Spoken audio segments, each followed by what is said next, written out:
Welcome to the Transformers Breakdown. This is episode 28. I think it's 28. Quest for Survival. In this particular episode, the Insecticons are ravaging the planet, collecting energy for Megatron.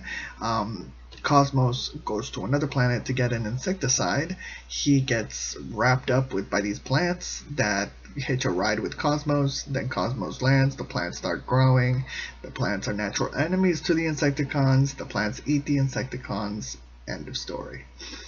Not all the Insecticons, just the clones. But that's the episode, so let's get started. So look at all those Insecticons. I mean, Shrapnel can make a lot of Insecticons. Now, this is an ongoing theme that has been carried on into Transformers Prime, and I believe other episodes as well, where the Insecticons can basically make more of themselves. So there's a thing behind that.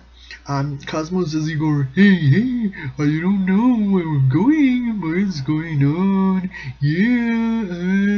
where am I going, I'm Igor. He's either Igor or he is, I'm not going to say it, but I've said it in previous episodes, you can figure it out. And then Cosmos, then there's a point where Cosmos lands, he's there, Chip and Bumblebee are standing like in front of him, and they see him wrapped in the vine thing, and they go, Cosmos must be inside. No, Cosmos must not be inside. Cosmos is inside. I can see him as an audience member, so you can probably see him. So the line should have been, Cosmos is inside, we have to get him out. That should have been in the line. And some of the things that I'm saying should not be in the line, but whatever. And how did Teletran 1 get a picture of inside the base? Oftentimes, the Decepticons have a hard time going into the base of the Autobots. They usually send Laserbeak, and he takes pictures, or not a hard time, because there's a giant door that's always open. But in this one, Teletran 1, for some strange reason, got a big picture of what the Decepticons are doing. And lots of plants. These plants can like multiply, and they're called Morphobots. So I was thinking to myself, go Morphobots, like the Mighty Morphin Power Rangers. But no, it's not that funny. Not that funny. Okay, and how many Insecticons are there? Like tons, like billions, trillions. Shrapnel can make tons of Insecticons, so that's another added little bonus to Shrapnel. And here's a really a huge glitch in this episode. Who's this blue guy? Who's that blue guy? Who's this blue guy that shows up in the episode? He shows up and then he vanishes, then he shows up again and then he vanishes, and then he's getting fixed, and then he has the voice of Red Alert, but he's clearly not Red Alert because he's blue and he's like a van, and he has a line, so I'm thoroughly confused as to who this guy is. And the insecticide, like it's a can, it's a spray can, and it's a giant spray can. Like, okay, I guess and it's in English, because in other planets they speak English and they design things similar to Earth designs. So okay, we'll go with that one.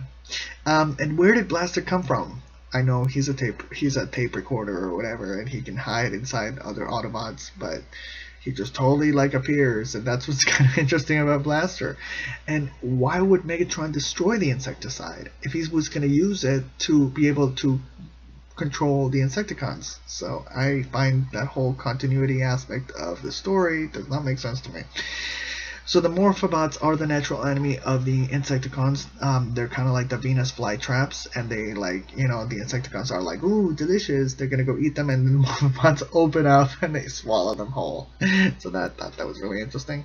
And then Optimus at the end sends the Morphobots up into space, into a planet where there's a bunch of inhabited by robotic insects. Now I'm thinking to myself, might some of these robotic insects be actually good? Are you destroying the ecosystem of another planet by sending these plants over there? Yeah, so Optimus, you get a wag of the finger on you, alright?